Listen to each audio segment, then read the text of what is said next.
Hey everyone. Well, it's been another week and we're still dealing with the situation in Ukraine. I know we didn't expect it to really resolve itself in a week, but at the same time, things haven't really changed much in that last week. In fact, there's most of the advances seem to really be stalled. We didn't see a push on Odessa like I was worried about. We've even seen some counterattacks by the Ukrainians being reported to have even taken back neighborhoods on the outskirts of Kyiv. So that's good news for the Ukrainians. And so I really don't have much to address on that this week. So we'll let that simmer for a bit. But I did want to address one story that was really big in the first week or so of the conflict, and I think it's kind of going away. I think we're finally going to put it to bed completely. But that was the Polish MiGs. And though I guess this is really kind of just academic at this point because it doesn't look like that's going to happen. But I did want to address two arguments that I kept hearing over and over again about why we shouldn't, or why Poland shouldn't, or the United States shouldn't provide those aircraft to Ukraine. And the first one is that they were obsolete and inferior and weren't going to help. And the second one was that it would be seen by Putin as an escalation. As to the first one, whether or not they would be combat effective, I have a hard time understanding this. And the argument, as I've heard it, is that the Russians have much higher tech aircraft. They have much more modern aircraft. These are 80s design, not 90s built aircraft. If we're lucky, they could have even been 80s built aircraft, and so they just can't perform with the latest Russian fighters. And that confuses me because I suppose, yeah, if a MiG-29 from the Poles encounters an Su-30 in high altitude and they have a dogfight, yeah, 10 times out of 10 that MiG-29 is going down. You'd have to have a real knowledge disadvantage on the side of the Russians in order for that to break any other way. But that's not how we've seen this fight happen.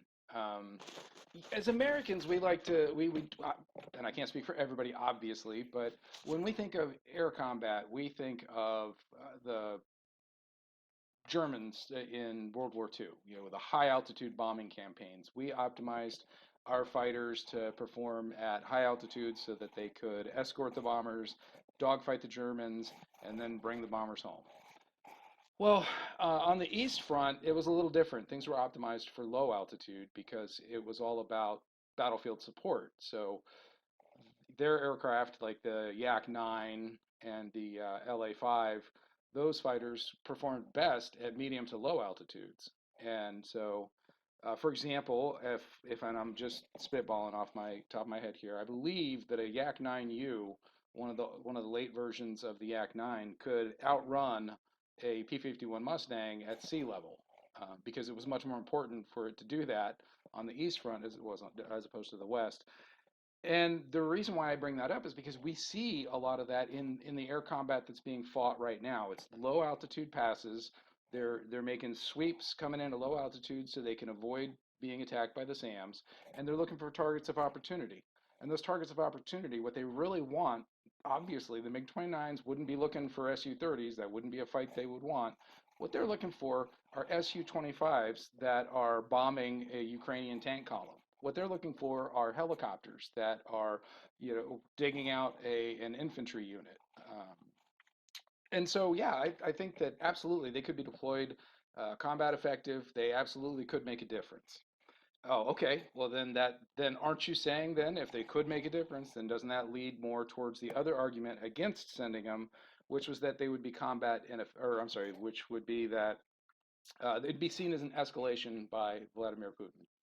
And this one is trickier because you guys have seen me. I'm stridently against a no-fly zone. I believe that 100% would lead to a direct conflict with Russia, and I do not see a way that ends without nuclear escalation. So why would I be so willing to risk this escalation? And the first thing I would say is I don't feel like it is that much of an escalation. We're already giving them the Stingers to shoot at the helicopters. We're already giving them the javelins. We've we've given the Ukrainians the means and methods to stop the Russians already. This is a continuation of that. I don't see this as a significant escalation in terms of what we're doing. Not like, say, a no-fly zone or literally shooting at Russians. That would be an escalation. And to my mind, and we all have to make up our minds on where this line is, but there's got to be a line between how far do you go. And for me, this is about the edge of that line. I'm absolutely willing to give aircraft to the Ukrainians for their defense. And these MiGs are the only ones that really make sense because it's what the Ukrainians have already been trained up on. Obviously, there would be some crash courses in the differences between the older Polish planes and the modernized Ukrainian ones, but it doesn't seem insurmountable to myself. And so, yeah, that's kind of where I am on that. But what I really wanted to focus on in this video is this thing I've been talking about for a long time, which is my theory on why I think NATO is about to become more dangerous to be in than beneficial to be in. And it's kind of, I've been struggling with how to present it. There's a lot of moving parts and there's a lot of little things that you have to understand in order to dig into it. And some of it's going to start out a little confusing. So I'm just going to start at the top and see how far I get. And when I feel like I've run out of gas, we'll just call it quits.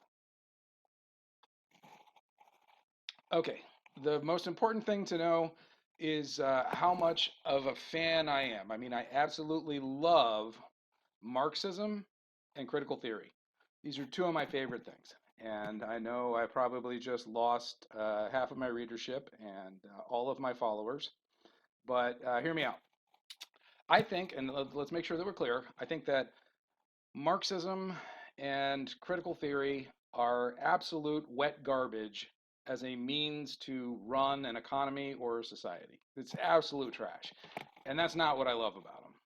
And I think to give him more credit than I have in the past, I think that when General Milley was testifying before Congress and he said that, well, I studied Marxism and so I want to know about white rage and I want to know about, I think that he was trying to explain what I'm about to try to explain, and he failed miserably, and I probably will too. Because it sure didn't, yeah, he didn't come out sounding like what I'm about to say. So the first thing to understand is just, and I'm sorry, I don't mean to talk down to anybody. Just understand that there are some out there that don't know this, don't take it for granted. So I don't want to sound like I'm talking down to you, but I feel like I need to explain some foundations before we can really move forward. And the first one is to know that Marxism is a critical theory. What does that mean? What are we talking about? In order to explain critical theories, I think I want to talk to you guys about it in the same way that I first started learning about it, and that is through literature. So the idea would be if you're taking Marxism as a critical theory, and this is real high level stuff. So I understand. Don't blow up the comments with how I simplified everything or I glossed over this or, actually Marx said that. This is just high level stuff. So take it easy. Take any text that you want, and as you're reading the text, you look at it and you analyze the text based on the relationship in power between the privileged and the poor. So you want to see how the elites or how this can be. Let me start that one over again. How the text can be translated and understood through the lens of power dynamics between social classes. So you've got your elites, you've got your poors, and everything that you're reading, you want to see how it proves or how it expresses this power dynamic. And that's really the basis. So there are other examples, and this is not to be confused with critical race theory. That is something very different. I'm not going to address it in this video. If you want to know more about that, James Lindsay explains it much more eloquently than I ever could.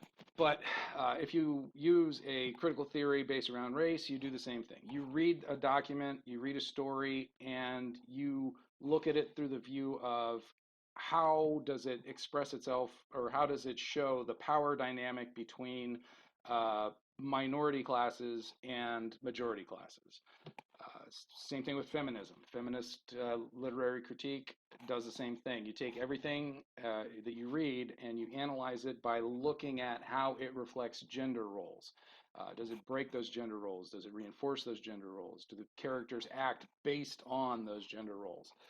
So it just gives you a lens that allows you to look at the same text and come up with 5 different thoughts based on different critical theories. And I'm not kidding. I love it. It is so much fun. And the problem, though, and this is where Marxism and where critical race theory become problematic to me, is you're when you start to take the supposition. So, okay, um, I'll give you an example out of the real world, and that is we had a problem in Dallas. There was some office that was losing money left and right, and a city councilman referred to the money as going into a black hole. And the argument came out, well, wait a second, that's racist. You can't say black hole. What do you mean? What are you talking about? Why is that such a negative thing? And the initial response, of course, is to say, well, that's a scientific term. And then the counter to that is, well, science is racist because it's invented by, your whole Enlightenment value system is racist because it was invented by dead white European dudes, hundreds of years ago. And you never even get to the point where you say, actually, it's black because it's the absence of all light and because it's gravity that, but it never goes that far. And that's kind of an example of how you would say that black hole clearly is reflective of the difference in power between black minorities and white majorities. And again, making that case in a paper in college, oh yeah, that's fun. That's absolutely great. I could totally see myself having done that, just as an exercise to see how this works. Now, the problem comes in when you take the ideas, the supposition that black hole is a racist term becomes a fact. And the laziest and most common way that you see this is when people suggest that disparity is automatically discrimination. That is textbook critical theory. It's this, again, the laziest and the easiest, but the most common way to do this. And I said I was going to talk about critical race theory. So I think the important thing is to understand that these are tools that can help us analyze things, but they don't lead to, they're not necessarily provable, and they're not particularly useful as individual facts.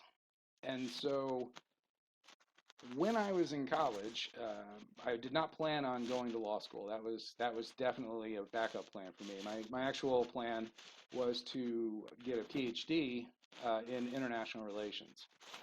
And I was working on my thesis just kind of as a side project my senior year. And it was essentially based on a Marxist theory. And you know what? I knew I was going to forget exactly. I don't want to mess this up. I've misplaced my book. Hang on, guys. Sorry about that. I moved my book when I was setting up some lights. Anyway, it's based on, and this is one of the foundational essays, Long Swings and Stages of Capitalism by David M. Gordon, Richard Edwards, and Michael Reich. Essentially, and again, just like I said earlier, this is just high-level stuff. I know that Professor Lippitt, my economics professor from college, he's going to be rolling his eyes if he catches this video. But the basic idea is that economic growth and stagnation happen in these long swings over many years. And so you can see a 20-year period of growth followed by a 5-year period of stagnation. And it all comes down to degrees. So if we just look at how things worked out in the 20th century, you start out with a some, and I know I said starting in the 20th century, but to see how the beginning of the 20th century was, you might want to look at the end of the 19th. So late 19th century, you have some economic depression, some economic recessions leading into a real big boom at the beginning of the 20s that brings us all the way up into the late 20s and the Great Depression. So the Great Depression leads us into World War II. After World War II, we have this big resurgence. The resurgence lasts through the 50s and the 60s, and then starts to taper off and die in the late 70s, early 80s. And we have a big push in the 80s, in the 90s. We get a little bit of .com, a little bit of September 11th related market problems, and then we get the 2008 crash. We recover from the 2008 crash. We build up, and now here we are. This one came a little faster than you'd expect, and what with a global pandemic and some questionable responses to it, here we are. And so you can see that general rise and fall over decades. And so when the Marxists were looking at this, they're trying to figure out, okay, what's causing that? We're seeing this pattern, and what's causing it? And what they came up with is a theory called social structures of accumulation. And what this posits is that capitalist societies, oh heck, and I think actually it might even go into command economies, I forget at this point, but they create structures that increase accumulation of capital. And by structures, we're not talking about buildings. We're talking about I say institutions, and that's just as hard to define, isn't it? Let me give you an example. Maybe that'll be easier. At the end of World War II, Japan was absolutely devastated, and they needed to figure out how to get their economy up and running. One of the things that they did was they created guaranteed lifetime employment. And so guaranteed lifetime employment was something that gave confidence to the Japanese people that they would be taken care of, that they would have that job. It was worth, going in and making that happen. And so they really energized the workforce with that policy.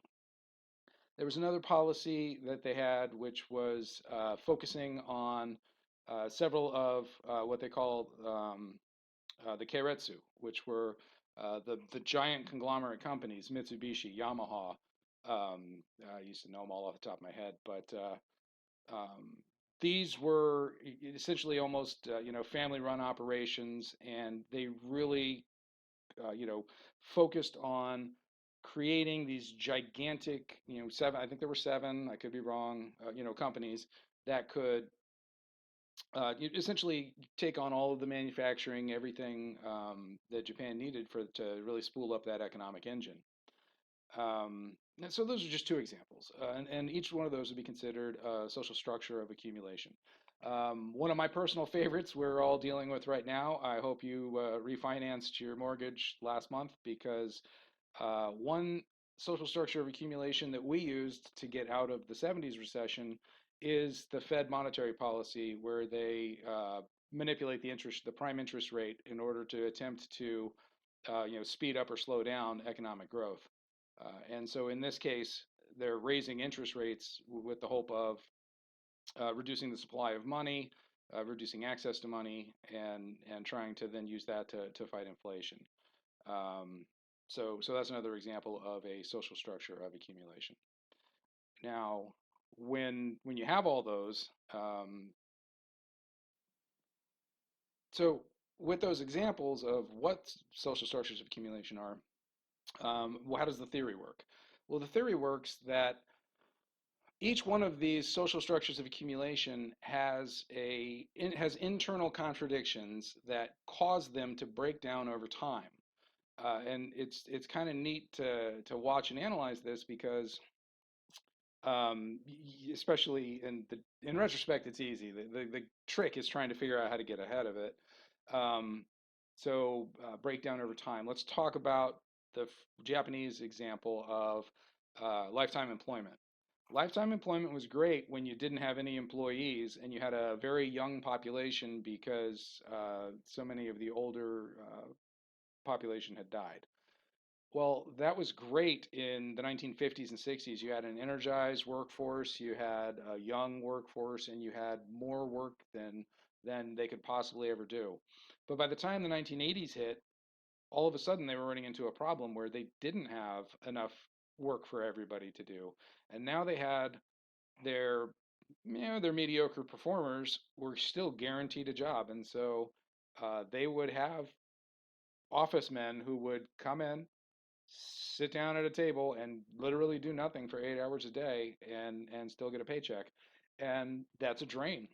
They had to actually discontinue that policy because it essentially had become so inefficient. So instead of being a benefit, it had become a burden.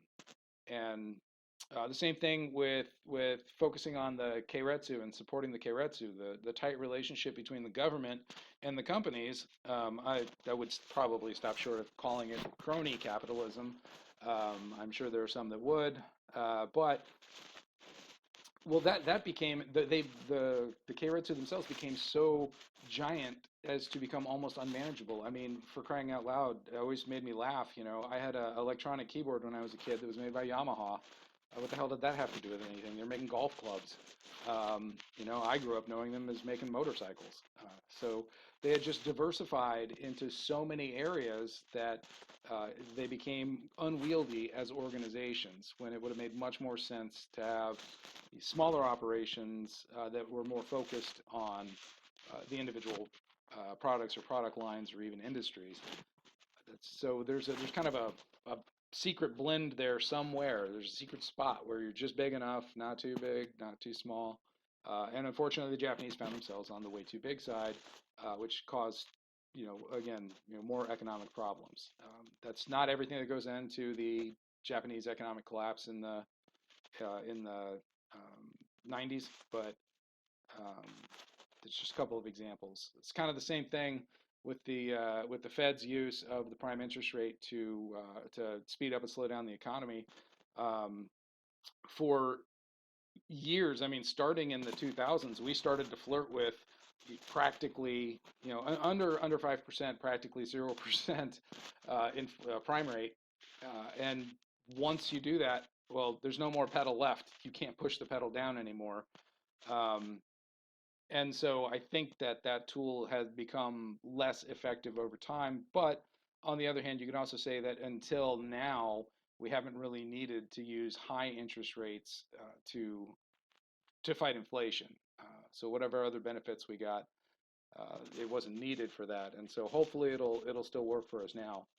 Um, and so those are just some examples of how social structures of accumulation work. And that wasn't my theory. That was a theory that I learned in college. But it did, looking, even just telling the story of the 20th century, you can easily see the relationship between the international events and economic conditions. And so I was wondering about that, and I thought, oh, okay, well, maybe there's an application of this same concept, but instead of on economic institutions, on international institutions. So if we look at the events leading up to World War I, you have what had kept the peace up until that point had been a treaty system where the nations of Europe essentially formed alliances that ensured that nobody would go to war because it would be too costly. One thing that I think and I, I think that was the biggest problem that the Germans ran into and how they accidentally put themselves in a position for the treaty system to fail was they ended up on the wrong side of the biggest land army in Europe and the greatest fleet in Europe. So it's one thing that Bismarck had said was never end up on the other side of Russia and the United Kingdom, or Great Britain at the time, I apologize. And so once that happened, that set a condition where war was more likely, because Germany was now in a perilous position because they could and did lose. I suppose so did the Russians, but the idea was you had this treaty system. It worked for a long time, but at some point, um, just due to internal factors, it breaks down. So you get World War One. It's kind of hard to look at World War II as being anything other than an extension of World War One because they never really resolved it. The interwar years um, were, were were obviously rough for the Germans, but it did put them in a position to have that expansion to build back some of the territory that they lost in the war. And so that got me to thinking about, okay, well, what has kept the peace during the second half of the 20th century? And the first thing was, of course, the United Nations. I think can't be written off. You guys might have seen the post I've put out there a couple of times of the dumpster fire with the United Nations logo on the front. It's not to say that I hate the United Nations in concept. It's just to say that I don't think that it's very effective anymore, and that I don't really think that it's been that effective since the collapse of the Soviet Union. Mostly because it essentially was taken over by. I mean, think about it. Well, you know what? I'm not even going to get into some of this. Don't want to get controversial here, but uh, but yeah, the United Nations was pretty good because, and this is what I feel like. And again, third or fourth time I'm saying this. It's high level stuff. If I had written my thesis, I would have had to have really defended this, so I would have had to study it a lot more. But now I'm just talking to you guys and letting you know what I'm thinking. But one of the biggest things that I liked about the United Nations in the Cold War was that it gave nations a forum. And this was super important at the time because we had that sort of that bipolar uh, geopolitics. We had the East and the West, and of course the Third World. Well, the United Nations gave the East and the West a bully pulpit from which they could explain things. And I think the best example of that was Adlai Stevenson talking to the United Nations during the uh, Cuban Missile Crisis. I think that was a major part in de-escalating that problem. Being able to go up to the world and say, "Hey, this is what we think. This is what we've got." Um, so, let's back down from all this. And I know there are many other examples. That's just the big one that sticks in my head. Well, that was great because after, I mean, goodness, it was the Korean War, so the United Nations had hardly been around at all when the United States led the United Nations in creating an international force to protect or defend South Korea. That was like the last time I think that the Security Council did anything particularly actionable. Because after that, either one side, that would be China and the Soviet Union, or the other, the United States, the UK, and France, would just veto any action that was any meaningful action or actionable action, any meaningful action that's coming out of the Security Council. And so, at that point, it doesn't really have a lot of power. We'll see towards the end, after or just before the collapse of the Soviet Union with the first Gulf War, Desert Storm, the Security Council will issue some more resolutions. But I feel like that's actually as it's starting to break down in my mind. Um, and that there is no need for that global mouthpiece anymore because we don't have that bipolar system anymore. And I think that now at this point, the United Nations has more or less lost its meaning. I mean, I know that uh, the UN climate report, that's a thing that happens that I actually do believe in. I think that's great, but it doesn't have to come from the United Nations. The United Nations is just it's kind of a bloated bureaucracy at this point, and I think about it, whenever, have you noticed how useful and how effective the United Nations has been in resolving this current fight over Ukraine, between Ukraine and Russia? Have you seen the grand speeches from the halls of the United Nations in New York? I've missed them. The only thing I saw was when, bowing to Russian pressure, they decided not to call it an invasion, not to call it a war. Um, I don't know. I'm surprised they didn't have to call it a migrant caravan. Um, but that's just an example of how ineffectual the United Nations has become, and how nobody of power respects it or cares about it. I don't know how you get rid of it. I don't know that you can, but it's pretty much useless. That gets us to the final point and the real reason that we've been having all this conversation for like 20 minutes now, and that is NATO. NATO is I think I was calling them international security structures or something like that. NATO is an international security structure. It was built to ensure that war didn't happen in the European theater after World War II. It did that. It really did. I honestly believe that NATO, as led by the United States and as occasionally joined by France, sometimes in the military command, sometimes not. I believe that that was a significant deterrent that prevented additional war in Europe during the 20th century, during the time of the Soviet Union. Okay, that's great. But once the Soviet Union was gone, and more importantly, when the Warsaw Pact dissolved, that's the important part there, NATO had started to lose a mission. And I know people are going to argue with me. You know what? I'm going to ask you this.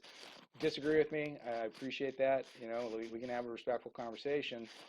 Don't hate me just because I have an unpopular opinion here. But okay, so how is NATO going to break down under its own internal contradictions? And I think that the biggest reason for this, the one thing that we're going to watch become the most problematic, is that NATO is a consensus body. It cannot act unless everybody agrees to act. So let's say tomorrow Russia marches, or Belarus, let's say Belarus does this. Belarus marches into Poland. Okay, you know what? Now we better make it Russia for this story to make sense. Okay, Russia invades Poland, or even just launches missiles into Poland. Okay, there you go. That's a good example. Russia launches missiles into a Polish convoy that was bringing in Western weapons into Ukraine on Polish soil. So now NATO has to have a vote. Are we invoking Article 5? And Spain says, nah, pass. So now you got the same problem that you have in the Security Council. Everybody's got a veto. So unless everybody agrees, then there isn't going to be any action taken. And now individual countries can make their decisions, but it won't be coming from NATO. And so once it's not coming from NATO, everybody else gets to opt out. So it's not a functional deterrent anymore at that point. So, okay, how is this an internal contradiction? Well, think about it. One of the big things about NATO is that it keeps getting bigger. Functionally, it's been growing in Europe since the 90s. Every time you add another person, you're adding another country, you're adding another fail point. You're adding another veto. You're adding another hesitancy to act.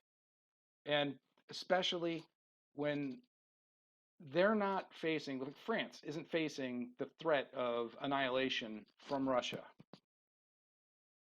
They're not. Poland is, Estonia is, Latvia is, Lithuania is. They can gobble up a lot, but France, they don't have any. They're not in danger, and they were in the 80s. So France now has a vote. Or I'm sorry, France now has a veto. They could say no, don't feel like it, not today. Don't get me wrong, I'm not bagging on the French. I said Spanish the first time. It could be anybody. It could be us. We could say, no, sorry, Poland, we were just kidding. Don't recommend it. Hope we don't do that. But at the same time, that's a real significant issue. And I think that knowing that that's a possibility, knowing that there is a way to scapegoat this thing so that if Russia knows that anybody in NATO can take the fall and stop NATO action altogether, it's going to make him more likely to act than, and as opposed to less likely. So does that make us safer or less safe? I feel like it makes us less safe. I feel like, again, this is what I was saying from the beginning, NATO is more likely to get us into a war than it is to prevent a war.